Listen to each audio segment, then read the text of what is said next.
नमस्कार. Peter Thiel यांचं 0 to 1 हे पुस्तक स्टार्टअप जगात खूपच महत्त्वाचं मानलं जातं. हो, नक्कीच. आज आपण याच पुस्तकातल्या काही निवडक पण एकदम कळीच्या कल्पना समजून घेणार आहोत. भविष्य कसं घडवायचं, यशस्वी कंपन्या कशा उभारायच्या, यावर थिल यांचे विचार जरा हटके आहेत. अगदी. आणि पुस्तकाचं नावच सगळं सांगून जातं. 0 ते 1. म्हणजे जगात काहीतरी अगदी नवीन, जे आधी नव्हतंच, ते निर्माण करणं. हे कसं वेगळं आहे, तर जगात ज्या गोष्टी आहेत त्यांची कॉपी करण्यापेक्षा ज्याला थिल 1 ते N जाणं म्हणतात, त्यापेक्षा हे खूप वेगळं आणि महत्त्वाचं आहे. त्यांच्या मते खरी प्रगती होतीये ती नवनिर्मितीने, नक्कल करून नाही. बरोबर. तर आजच्या चर्चेत आपण या 0 ते 1 कल्पनेपासून सुरुवात करूया आणि मग स्पर्धा का चांगली नाहीये, हो, मक्तेदारी चांगली कशी असू शकते, कंपनी उभी करताना सुरुवातीचे निर्णय किती महत्त्वाचे असतात आणि विक्री, ज्याकडे अनेकदा दुर्लक्ष होतं, त्याचं महत्त्व काय, असे काहीसे धक्कादायक पण विचार करायला लावणारे मुद्दे आहेत. नक्कीच. चला तर मग थेट मुद्द्यालाच हात घालूया. सुरुवात याच संकल्पनेने करूया. 0 ते 1 म्हणजे नक्की काय फरक आहे, समजावून सांगाल का? हो.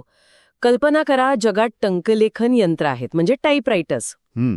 तुम्ही त्यात अजून सुधारणा करून एक नवीन, थोडं चांगलं टंकलेखन यंत्र बनवलं. हे झालं 1 ते N जाणं. आहेत त्यातच सुधारणा. ठीक आहे. पण कोणीतरी उठून वर्ड प्रोसेसर किंवा कम्प्युटर्स तयार केला. हे झालं 0 ते 1. काहीतरी पूर्णपणे नवीन. अच्छा. पहिलं सर्च इंजिन जेव्हा बनलं, ते होतं 0 ते 1. आता अजून 100 सर्च इंजिन बनवणं हे 1 ते N आहे. थिल म्हणतात, खरा बदल, खरी मोठी झेप ही 0 ते 1 मधूनच येते. पण हे साधायचं कसं? म्हणजे प्रत्येकालाच काहीतरी एकदम नवीन कल्पना कशी सुचणार? नाही, आणि हे सोपं नाहीये. म्हणूनच थिल एका कळीच्या प्रश्नावर भर देतात. तो प्रश्न आहे, असं कोणतं महत्वाचं सत्य आहे ज्यावर खूप कमी लोक तुमच्याशी सहमत आहेत? What important truth do very few people agree with you on? बरोबर. हा प्रश्न विचारायला सोपा वाटतो, पण याचं प्रामाणिक उत्तर शोधणं खूप कठीण आहे. का? कारण यासाठी जगाकडे एका अगदी वेगळ्या, इतरांपेक्षा भिन्न नजरेनं पाहावं लागतं. आपल्याला शाळेत, समाजात काय शिकवतात, ज्या गोष्टींवर सगळे सहमत आहेत. हो. पण खरी प्रगती तेव्हाच होते जेव्हा कोणीतरी त्या सर्वमान्य धारणेला आव्हान देणारं सत्य शोधून काढतं. हेच सत्य म्हणजे थिल यांच्या भाषेतलं गुपित किंवा सिक्रेट. गुपित म्हणजे जगात अजूनही अशी गुप्त आहेत जी उलगडायची बाकी आहेत. हो, नक्कीच. निसर्गात आहेत, मानवी जगात आहेत, खूप गुप्त अजून दडलेली आहेत. आणि हा जो प्रश्न आहे ना, असं कोणतं सत्य ज्यावर कमी लोक सहमत आहेत, याचं उत्तर शोधण्याचा प्रयत्नच आपल्याला त्या गुप्तांच्या जवळ नेतो. अच्छा. आणि तिथेच 0 ते 1 जाण्याची संधी निर्माण होते. थिल यांचं स्वतःचं उत्तर काय आहे यावर?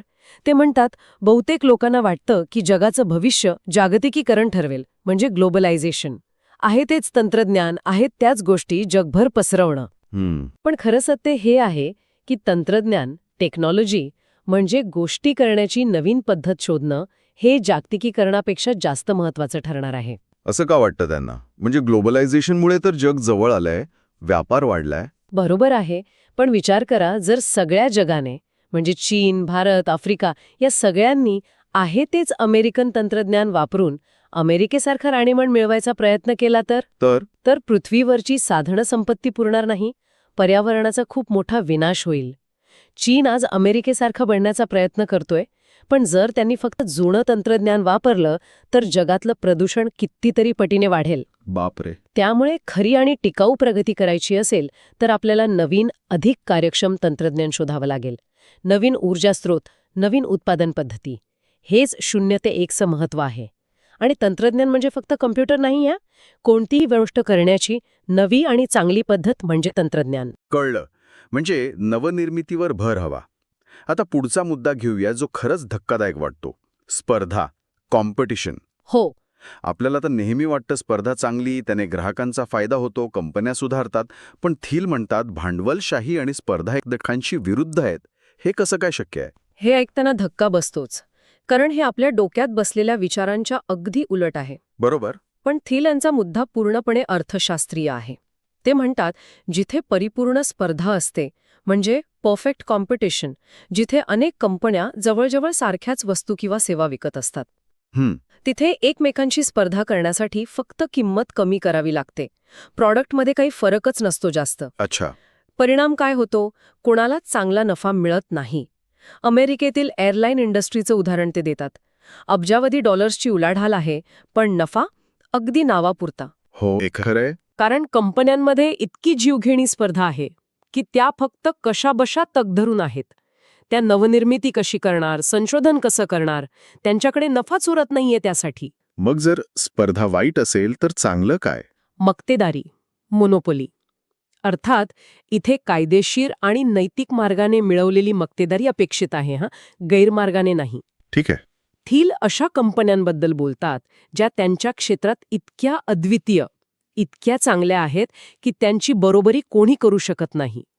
गुगलचं सर्च इंजिन घ्या, हो. किंवा एकेकाळी असलेलं मायक्रोसॉफ्टचं ऑपरेटिंग सिस्टीममधलं वर्चस्व. या कंपन्या मक्तेदार होत्या किंवा आहेत आणि म्हणूनच त्या प्रचंड नफा कमवतात. आणि या नफ्याचं काय? याच नफ्यामुळे त्या कंपन्या दीर्घकाळ टिकू शकतात. त्या आपल्या कर्मचाऱ्यांची चांगली काळजी घेऊ शकतात आणि सर्वात महत्त्वाचं म्हणजे त्या नवीन संशोधन आणि विकासामध्ये मोठी गुंतवणूक करू शकतात. म्हणजे त्या पुन्हा 0 ते 1 कडे जाऊ शकतात. अगदी. नफा त्यांना भविष्यात गुंतवणूक करण्याची, अजून मोठी स्वप्न पाहण्याची आणि ती सत्यात उतरवण्याची संधी देतो. स्पर्धेत अडकलेल्या कंपन्यांकडे ही संधीच नसते. हे खूप वेगळं आहे. पण मग अशी मक्तेदारी मिळवायची कशी? हे सोपं नक्कीच नसेल. अजिबात नाही. आणि ही नशिबाने मिळत नाही असं थिल म्हणतात. ती जाणीवपूर्वक, विचारपूर्वक बांधावी लागते. त्यासाठी ते 4 मुख्य आधारस्तंभ सांगतात. कोणते? पहिलं, मालकीचं तंत्रज्ञान, प्रॉप्रायटरी टेक्नॉलॉजी. तुमच्याकडे असं काहीतरी असायला हवं जे इतरांकडे नाही आणि जे प्रतिस्पर्धकांपेक्षा कमीत कमी 10 पट तरी चांगलं आहे. थोडीशी सुधारणा पुरेशी नाही. मोठा, लक्षणीय फरक हवा. गुगलचं सर्च अल्गोरिदम हे याचं उदाहरण आहे. 10 पट? बापरे! हो. दुसरा, नेटवर्क इफेक्ट्स. म्हणजे तुमचं उत्पादन असं हवं की जेवढे जास्त लोक ते वापरतील तेवढं ते इतरांसाठी अजून जास्त उपयुक्त आणि मौल्यवान व्हायला हवं. फेसबुक किंवा व्हॉट्सॲप सारखं. अगदी बरोबर. प्रत्येक नवीन वापरकर्ता त्या नेटवर्कची किंमत वाढवतो. तिसरं, मोठ्या प्रमाणावरील अर्थव्यवस्था, इकॉनॉमीज ऑफ स्केल. म्हणजे कंपनी जसजशी मोठी होईल तसतसा तिचा प्रत्येक वस्तू किंवा सेवा बनवण्याचा खर्च कमी व्हायला हवा.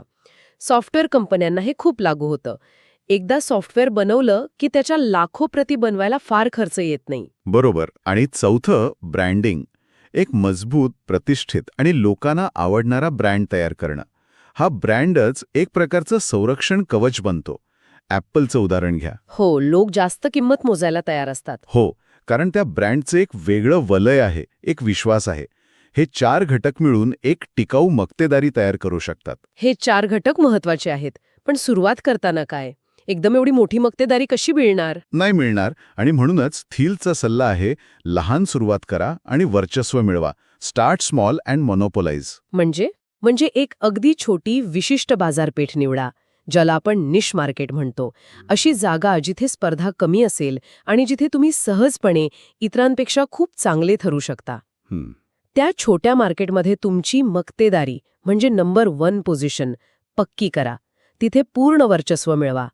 एकदा का तुम्ही तिथे यशस्वी झालात की मग हळूहळू त्याच्याशी संबंधित आणि थोड्या मोठ्या बाजारपेठांमध्ये विस्तार करा. उदाहरणार्थ, अॅमेझॉनने फक्त पुस्तकं विकण्यापासून सुरुवात केली होती.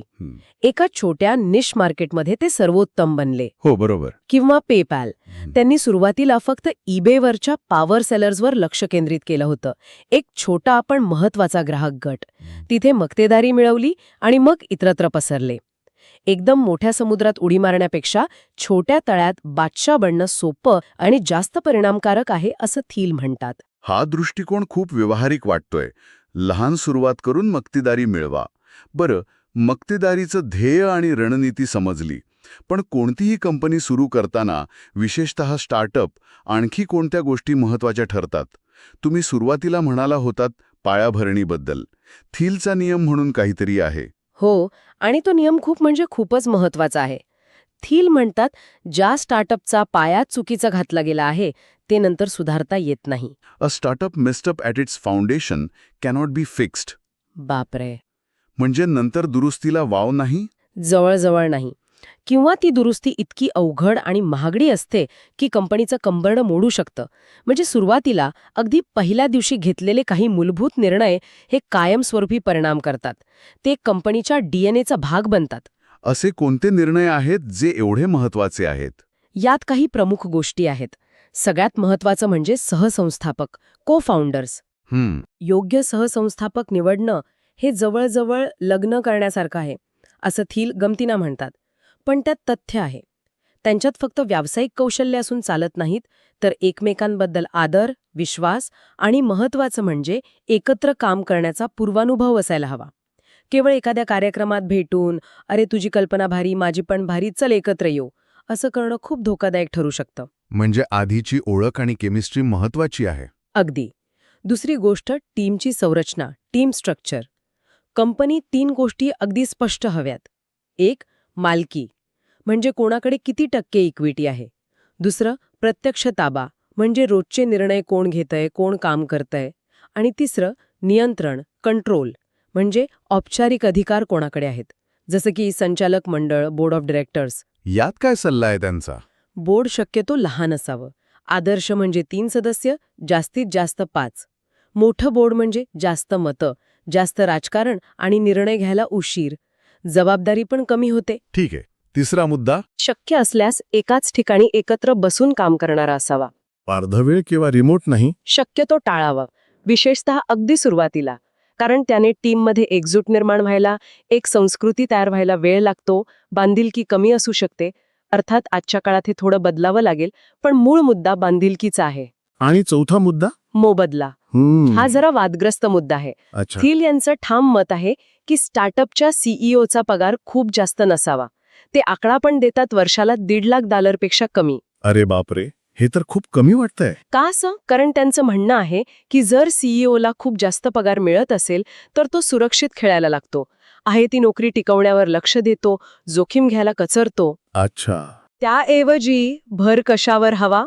तर इक्विटीवर, म्हणजे कंपनीच्या मालकीच्या हिस्स्यावर.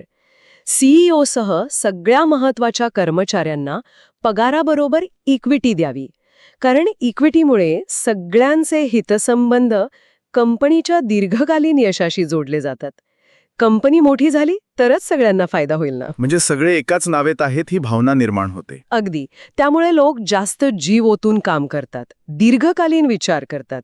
हा पाया पक्का करण्यामधला एक महत्त्वाचा भाग आहे. सीईओचा पगार कमी आणि इक्विटीवर भर हा विचार खरंच पारंपरिक कंपन्यांपेक्षा खूप वेगळा आहे. म्हणजे टीम, त्यांची बांधिलकी, त्यांचे हितसंबंध जुळवणं हे सर्वात महत्त्वाचं. बरोबर. कारण सुरुवातीला घेतलेले हे निर्णय कंपनीची संस्कृती घडवतात आणि तिचं भविष्य ठरवतात. एकदा का चुकीचा पाया घातला गेला की इमारत कधीही कोसळू शकते. ठीक आहे. समजा आता चांगली टीम जमली, पाया पक्का झाला, उत्पादन पण एकदम भारी बनवलं, 0 ते 1 वाला प्रोडक्ट आहे, मग झालं का काम? अनेकदा तंत्रज्ञान क्षेत्रातले लोक इथेच थांबतात असं वाटतं. आणि हीच सगळ्यात मोठी चूक आहे. थील यावर इतका जोर देतात की काय सांगू. विक्री आणि वितरण, सेल्स अँड डिस्ट्रीब्युशन, हे उत्पादनाइतकंच किंबहुना काही वेळा त्याहूनही जास्त महत्वाचं आहे. अच्छा. त्यांचं एक वाक्य खूप प्रसिद्ध आहे, ग्राहक केवळ तुम्ही काहीतरी बनवलं म्हणून येणार नाहीत. Customers will not come just because you build it.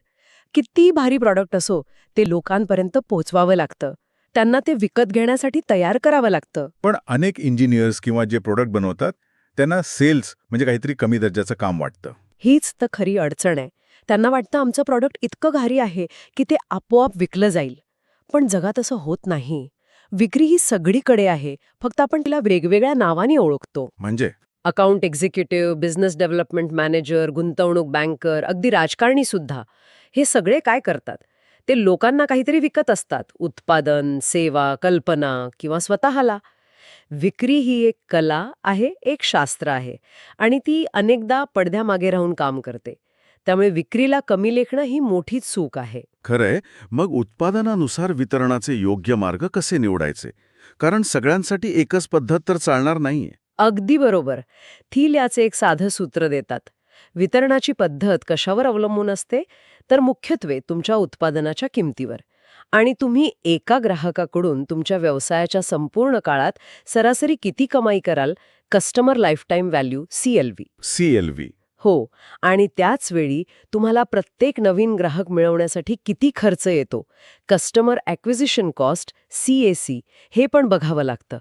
साधा नियम आहे, तुमचा CAC हा तुमच्या CLV पेक्षा खूप कमी असायला हवा, नाहीतर व्यवसाय तोट्यात जाईल. ठीक आहे, मग वितरणाचे प्रकार कोणते? किमतीनुसार ढोबळमानाने काही प्रकार पडतात. Complex sales, complex sales. जेव्हा प्रत्येक डील लाखो किंवा कोट्यावधी डॉलर्सची असते. उदाहरण, स्पेसएक्स कंपनी रॉकेट विकते किंवा पॅलंटियर मोठ्या सरकारी संस्थांना सॉफ्टवेअर विकते. इथे विक्रीची प्रक्रिया खूप मोठी आणि गुंतागुंतीची असते. अनेकदा CEO स्वतः त्यात सामील असतो. विक्री व्हायला महिने किंवा वर्ष लागतात. Personal sales, personal sales. जेव्हा उत्पादनाची किंमत मध्यम असते, समजा काही हजार ते $1,00,000. उदाहरण, अनेक कंपन्यांसाठी लागणारं एंटरप्राइज सॉफ्टवेअर. इथे विक्री प्रतिनिधींची टीम, सेल्स फोर्स, ग्राहकांशी थेट संपर्क साधून डेमो देऊन विक्री करते. मार्केटिंग आणि जाहिरात, मार्केटिंग अँड ॲडव्हर्टायझिंग. जिथे उत्पादनाची किंमत कमी असते पण ग्राहक संख्या खूप मोठी हवी असते. उदाहरण, आपण रोज वापरतो त्या वस्तू, FMCG किंवा मोबाईल ॲप्स. इथे थेट विक्री शक्य नसते, म्हणून TV, ऑनलाईन जाहिराती, सोशल मीडिया मार्केटिंग वापरलं जातं. बरोबर. आणि चौथा, व्हायरल मार्केटिंग, जेव्हा तुमचं उत्पादनच असं असतं की लोक ते आपोआप एकमेकांना सांगतात आणि वापरायला लावतात. उदाहरणार्थ, सुरुवातीचं फेसबुक किंवा हॉटमेल किंवा अगदी पेपाल. ही पद्धत सगळ्यात स्वस्त आणि वेगवान आहे, पण ती फार कमी उत्पादनांना लागू होते. त्यासाठी उत्पादनातच ती व्हायरल होण्याची क्षमता असावी लागते. हे प्रकार समजले, पण यातून निवडायचं कसं? आणि इथे येतो वितरणाचा पॉवर लॉ. पॉवर लॉ म्हणजे काय? याचा अर्थ असा की तुमच्या व्यवसायासाठी वितरणाचा फक्त एक मार्ग इतरांपेक्षा खूपच जास्त प्रभावी असतो. असं नाही होणार की तुम्ही थोडं पर्सनल सेल्स कराल, थोडी जाहिरात कराल, थोडं व्हायरल मार्केटिंग आणि सगळीकडून थोडा थोडा प्रतिसाद मिळेल. नाही. अच्छा. एक मार्ग असा असेल जो तुम्हाला 80% किंवा 90% ग्राहक मिळवून देईल आणि बाकीचे मार्ग जवळजवळ निरुपयोगी ठरतील. त्यामुळे तुमचं काम आहे तो एक सर्वोत्तम मार्ग ओळखणं आणि त्यावर पूर्णपणे लक्ष केंद्रित करणं, त्यात मास्टरी मिळवणं. सगळ्या मार्गांवर थोडं थोडं करून काहीच साध्य होत नाही. विक्री आणि वितरणाचा पॉवर लॉ हाही एक महत्त्वाचा विचार आहे, म्हणजे फोकस हवा. आता आपण थोडं शेवटच्या टप्प्याकडे येऊया. मानसिकता. थील आशावादाबद्दल बोलतात, पण त्यातही ते फरक करतात. हो, ते 2 प्रकारच्या आशावादाबद्दल बोलतात. एक आहे निश्चित आशावाद, डेफिनेट ऑप्टिमिझम, आणि दुसरा आहे अनिश्चित आशावाद, इनडेफिनेट ऑप्टिमिझम. काय फरक आहे दोन्हीमध्ये? अनिश्चित आशावाद म्हणजे काय, तर लोकांना वाटतं की भविष्य आजपेक्षा चांगलं असेल, पण ते कसं चांगलं होईल, त्यासाठी काय करायला हवं याची त्यांच्याकडे कोणतीही ठोस योजना नसते. त्यांना वाटतं आपोआप काहीतरी चांगलं घडेल. थील म्हणतात, अमेरिका सध्या याच अनिश्चित आशावादाच्या स्थितीत आहे. लोक भविष्य घडवण्याऐवजी ते घडण्याची वाट बघत आहेत. आणि निश्चित आशावाद? निश्चित आशावाद म्हणजे भविष्याबद्दल सकारात्मक दृष्टिकोन असणं, पण त्याचबरोबर ते चांगलं भविष्य घडवण्यासाठी एक स्पष्ट योजना असणं आणि त्या योजनेवर सक्रियपणे काम करणं. चीनमध्ये एकेकाळी असा निश्चित आशावाद होता, जेव्हा त्यांनी मोठी धरणं, शहरं बांधली, असं ते म्हणतात. म्हणजे केवळ आशावादी असून उपयोग नाही, तर कृतीची जोड हवी. अगदी. थील यांचं एक महत्वाचं वाक्य आहे, तुम्ही लॉटरीचं तिकीट नाही आहात. You are not a lottery ticket. हां. भविष्य हे नशिबावर किंवा योगायोगावर अवलंबून नाहीये. ते आपण आपल्या प्रयत्नांनी एका निश्चित योजनेनुसार घडवू शकतो आणि घडवायलाच हवं. वाट बघत बसू नका. यात संस्थापकाची भूमिका काय असते? संस्थापकाची भूमिका खूप महत्वाची, अनेकदा निर्णायक आणि बऱ्याचदा अद्वितीय असते.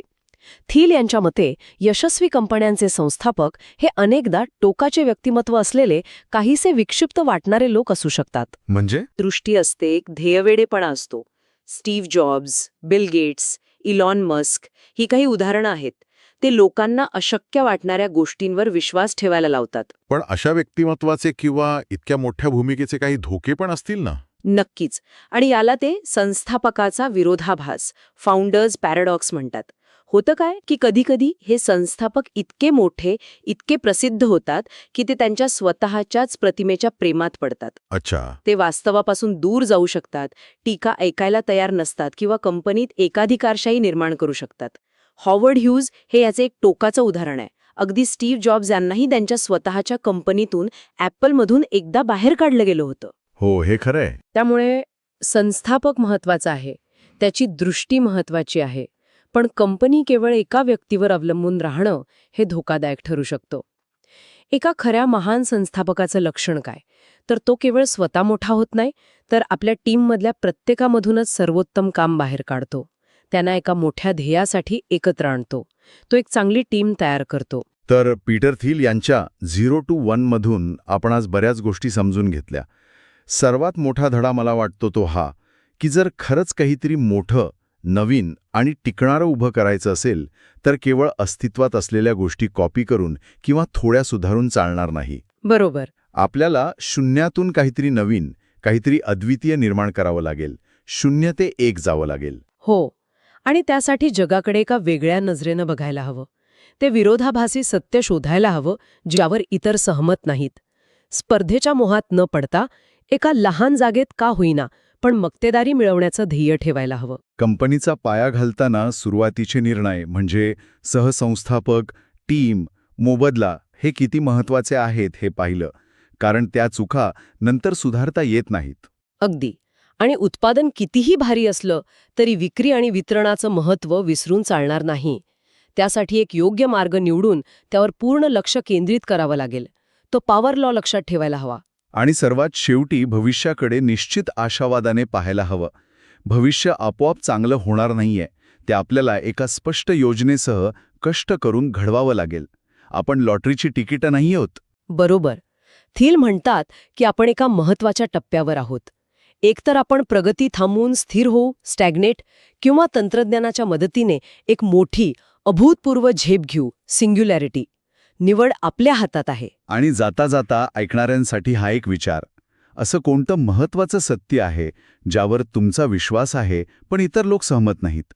असं कोणतं 0 ते 1 बदलणारं गुपित आहे जे अजून जगासमोर यायचं आहे आणि ज्यावर तुम्ही काम करू शकता? कारण थिल यांच्या मते जगात अजूनही अनेक संधी दडलेल्या आहेत.